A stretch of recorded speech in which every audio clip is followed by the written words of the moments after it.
الهجوميه وادي جول جول جول جول جول جول امام عاشور. يوم البدايات، بدايات عالميه. عرضيه القفشه، عرضيه خطيره أوه. والها تسلل. شكرا. كهرباء حطها بصه جميله امام عاشور، امام عدى امام والتصويب والهدف الثاني. جول جول جول جول، الهدف الثاني بقدم القرار والشحات. امام تسديده قويه، يا سلام يا سلام يا سلام يا سلام على مدفع الاجوان.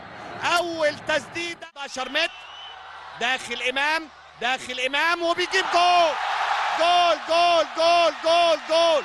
نسم علينا الهوى. عمر كمال لم كورته، عمر يزقها ودي تسديده. يا عيني يا عيني يا عيني يا عيني يا عيني على الحلويات. الجو حار امام عاشور بره 18 قدامه السكه، تسديده يا ولد يا ولد يا امام. جول جول جول عملها امام خطير خطير خطير لامام. جول جول جول، الجول الرابع للنادي الاهلي. امام عاشور يا ولد يا لعيب. انما لصالح النادي الاهلي تتلعب الكره العرضيه وادي الراسيه وامام عاشور يسجل. امام عاشور يسجل ويرفض الاحتفال. إمام يسجل الهدف الثاني. الأهلي 2 والفضل لوسام وإمام. الكرة عالية عرضية، عاشور في المرمى. إمام الخطير الفنان، إمام والسادس على طريقة روبي باتشو. يسجل إمام 6-1. كم هي قاسية على بالوستاد، كم هي قاسية على بالوستاد، كم هي كبيرة وراية على الأهلي. يلا يا حسين، التوزيعة من حسين بعيدة في القائمة الثاني لوسام. جول رائعة، كرة وسام بالراس في القائمة الثاني من هناك. خالص خالد عبد الفتاح، التوزيعة من خالد الراسية وجول الراسي. حكم قريب، تلعب الكرة بينية لإمام.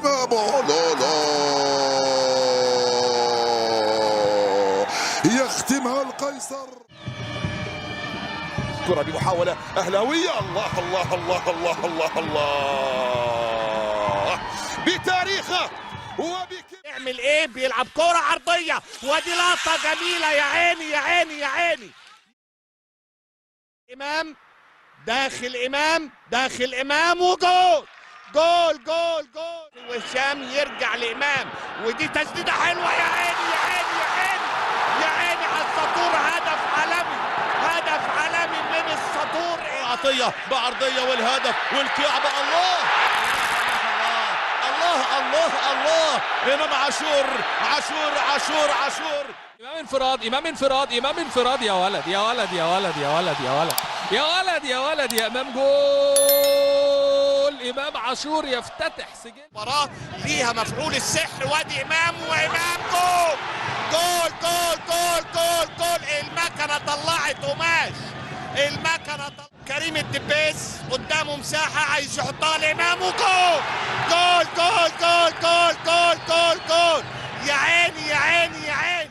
والحارس محمد سعيد شيكا. امام يا ولد يا ولد يا ولد يا ولد يا لعيب يا نجم يا كبير. امام عاشور يسجل يا ساده الان على مرمى والهدف. جوا جول جوا جول. الهدف الثاني هو امام عاشور والعرضه الخطيره. عاشور واللمسه، عاشور والهدف. تعدي جول. الهدف الثالث للراي من العش ووصول لامام ودي كوره واول الاجوان. يا سلام يا سلام يا سلام. السطور امام يسددها، تتلعب امام بالفعل يلعبها امام. يا ولد امام عاشور ما يحتفلش قدام فريق غزل المحله. لسه متابعه، لسه في خطوره. امام عاشور تصويبه. يا الله، ايه اللي حصل في موضوع امام عاشور؟ وليه في ناس طلعت تقول ان اللاعب كان بيتهرب من المشاركه وانه مش عايز يلعب وانه حتى مش عايز يدخل قائمه الاهلي؟ بصراحه الموضوع اخذ اكبر من حجمه بكتير، لان لما نرجع لكلام الحسين عموته نفسه هنلاقي ان السبب ابسط من كل الكلام اللي اتقال. عموته قال بشكل واضح ان امام ما كانش جاهز وما اتمرنش بالشكل الكافي وما شاركش في مباريات وديه، وبالتالي السؤال الطبيعي ازاي العبوا مباراه بحجم برشلونه. وبالعقل كده هل منطقي اصلا ان امام عاشور او اي لاعب يرفض يلعب مباراه قدام برشلونه؟ دي مباراه اي لاعب نفسه يعيشها، خصوصا ان امام لاعب اساسي ومهم في الاهلي، ففكره انه رفض المشاركه او كان بيتهرب محتاجه دليل قوي ومش مجرد كلام بيتقال على السوشيال ميديا. والاهم ان موضوع عدم جاهزيته ما كانش مفاجاه، لان كان في كلام قبل كده ان امام ممكن ما يلحقش مباريات بدايه الدوري بسبب فتره غيابه وعدم جاهزيته الكامله. المشكله ان جمهور الاهلي طبيعي جدا يتاثر بالاخبار، خصوصا لما الخبر يطلع من شخص معروف او اعلامي الناس بتثق فيه، لكن في نفس الوقت لازم نفرق بين الخبر المؤكد وبين التفسير الشخصي. وموضوع امام عاشور تحديدا اتاخد في اتجاه ان في مشكله بين اللاعب والنادي، مع ان المؤشرات اللي ظهرت بعد كده كانت بتقول حاجه تانية تماما. لأن إمام عاشور نفسه عمل أهم خطوة ممكن لاعب يعملها لو عايز يبعث رسالة واضحة. اللاعب جدد عقده مع الأهلي ومدد تعاقده لحد سنة 2030، ودي في حد ذاتها رسالة مهمة جدا، لأن لو اللاعب فعلا مش عايز يكمل أو عنده مشكلة مع النادي كان ممكن الموضوع ياخد اتجاه تاني، لكن اللي حصل إن اللاعب اختار يكمل مع الأهلي والنادي كمان اختار يحافظ عليه. طيب العقد الجديد فيه إيه؟ حسب الكلام الموجود في النص، إمام حصل على 5 ملايين جنيه كمنحة تعاقد في الموسم الحالي، بالإضافة ل 25 مليون جنيه قيمة عقد الفئة الأولى، وفي كمان 10 ملايين جنيه بونص. يعني احنا بنتكلم عن عقد كبير، لكن في نفس الوقت لازم نفهم إن مش كل رقم بيتقال عن عقد لاعب معناه إن اللاعب هيقبضه كاملا بشكل ثابت من أول يوم.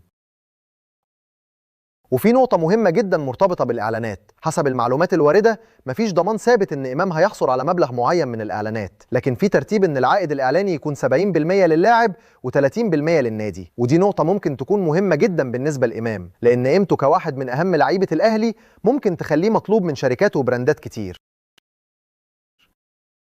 والأهم من كده إن الكلام الموجود في المصدر بيشير إلى إن شركة الكرة في الأهلي ممكن يكون عندها دور في تسويق إمام عاشور بشكل أكبر، وإن اللاعب ممكن يكون واجهة لحملات إعلانية قوية بالإضافة لمشاركته في برامج إعلامية، وده معناه إن الموضوع مش مجرد عقد لاعب كرة قدم وبس، لكن في محاولة للاستفادة من القيمة التسويقية الكبيرة للاعب.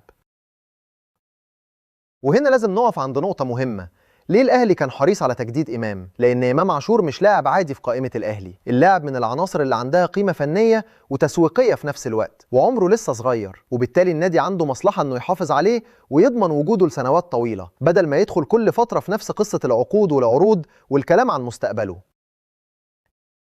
لكن في نفس الوقت التجديد مش معناه إن اللاعب خلاص ضامن مكانه مهما حصل، بالعكس لما لاعب يوقع عقد طويل مع الأهلي بيبقى مطلوب منه يقدم مستوى كبير جدا، يعني العقد بيدي اللاعب استقرار، لكن في المقابل النادي مستني منه مردود داخل الملعب، والجمهور كمان هيحاسبه على مستواه مش على قيمة عقده بس. وده بياخدنا لنقطة مهمة جدا في موضوع إمام، غيابه عن مباراة برشلونة ما ينفعش يتحول لقصة تعاقدية من غير دليل. طالما المدرب قال إن اللاعب مش جاهز بدنيا وفنيا بالشكل الكافي يبقى ده السبب اللي نبدأ منه، ولو كان في سبب تاني لازم يكون عندنا معلومة واضحة ومؤكدة مش مجرد استنتاجات. وفي النص كمان في رد على موضوع انتقال إمام عاشور والكلام عن عرض نادي كونيا سبور، وهنا الرسالة كانت إن الأهلي رد بشكل واضح على العرض، وإن الرقم وطريقة الدفع كانوا من الأسباب اللي خلت النادي مش متحمس للموافقة. الكلام الوارد في المصدر بيذكر عرضا بقيمة حوالي 4.5 مليون دولار يتم دفعه على 3 سنوات، وهي طريقة دفع اعتبرها المصدر غير مناسبة بالنسبة للأهلي.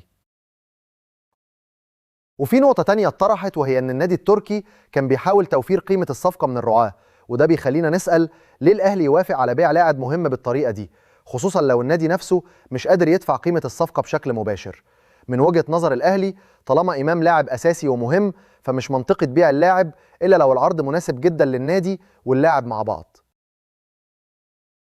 والكلام ما وقفش عند إمام عاشور بس، لكن دخل كمان في ملف توفيق محمد وحامد حمدان والفرق بين تعامل الأهلي مع الصفقات دي. وفي المصدر تم الاستناد إلى تصريحات سيد عيد اللي قال إن الأهلي كان قد طلب التعاقد مع توفيق محمد قبل ما الزمالك يدخل في موضوع حامد حمدان، وإن الأهلي لما اتقال له لأ تعامل باحترافية وما عملش ضغط إعلامي. وده في رأيي جزء مهم جدا من القصة، لأن إدارة الأهلي مش المفروض تتحرك تحت ضغط السوشيال ميديا أو ضغط الإعلام. النادي عنده حساباته وعنده تقييمه للاعب وعنده ميزانيته، لو اللاعب مناسب والسعر مناسب تتحرك، ولو الشروط مش مناسبة ببساطة النادي يرفض. ونفس الكلام في ملف إمام عاشور، الأهلي شايف إن اللاعب مهم فاختار يحافظ عليه ويجدد عقده لحد 2030. وفي النهاية الرسالة الأهم من كل الكلام ده إننا لازم نفرق بين الخبر والمعلومة وبين التفسير والشائعة. إمام عاشور لم يكن جاهزا بالشكل الكافي للمشاركة أمام برشلونة حسب كلام الحسين عموتة، وفي نفس الوقت اللاعب جدد الأهلي حتى 2030، وده يأكد إن الصورة مش زي ما بعض الناس حاولت تصورها. دلوقتي الكرة في ملعب إمام عاشور نفسه، عقد طويل، ثقة من النادي، وقيمة كبيرة جدا، والمطلوب إن كل ده يظهر على الملعب. فهل إمام عاشور هيكون واحد من أهم نجوم الأهلي في الموسم الجديد، ولا شايفين إن عليه يثبت نفسه أكتر؟ اكتبوا لنا رأيكم في التعليقات.